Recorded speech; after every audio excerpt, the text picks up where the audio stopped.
I welcome you again in this Sastanand learning channel. It is English class 10th.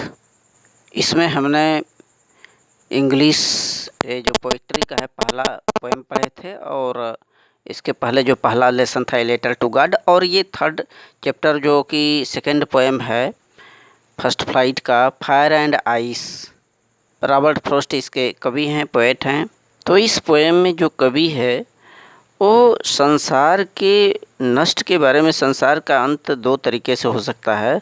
और पहला point देखें क्या बताता है और दूसरा पॉइंट देखें. पहला पोएम यहाँ पर देखें, some say the world will end in fire, some say in ice.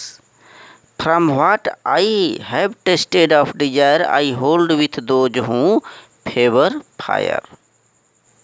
तो कुछ लोग कहते हैं some say world will end in fire. कुछ लोग बताते हैं, कहते हैं कि संसार का अंत आग से होगा. सम से इन आइस, और कुछ लोग बताते हैं कि संसार का जो अंत है वो बर्फ़ से होगा. From what I have tasted of Dzire, जहाँ तक मेरा टेस्टेड माने अनुभव रहा है, ऑफ डिजायर माने इच्छा. इच्छा जो है वो आग का प्रतीक है.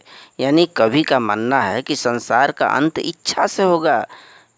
आई होल्ड विथ दो जो हूँ फेवर फायर. तो कवि कहते हैं कि मैं उनके पक्ष में हूँ जो कि आग के फेवर में लेते हैं, उनकी तरफ मैं हूँ, उनके फेवर में हूँ.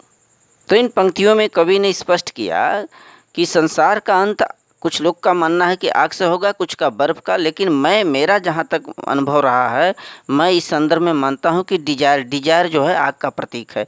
यानी संसार का अंत आग से होगा और मैं सदा उन्हीं के पक्ष में हूँ जो आग की तारीफ़ करते हैं या आग के फेवर में रहते हैं. सेकेंड पोएम में देखें यहाँ पर, but if it had to perish twice. कवि का मानना है कि यदि संसार दोहरे तरीके से यदि समाप्त हो, अंत हो इसका, या दो बार इसका अंत हो, तो I think I know enough of hate. तो मैं, जहाँ तक मेरा सोच है और मैं जानता हूँ कि हेट ही पर्याप्त है संसार का अंत करने के लिए. हेट यहाँ पर बर्फ़ का प्रतीक है. घृणा यानी बर्फ़, यानी बर्फ़ ही पर्याप्त है. बर्फ़ से भी संसार नष्ट हो जाएगा. To say that for destruction ice is also great. यानी यहाँ पर मानते हैं कि जिस प्रकार से आग संसार को नष्ट कर देती है, उसी प्रकार से बर्फ़ भी संसार को नष्ट करने के लिए बड़ी है. एंड वुड सफिश, और पर्याप्त भी है. तो थैंक यू स्टूडेंट्स, को रिवीजन कर लीजिएगा.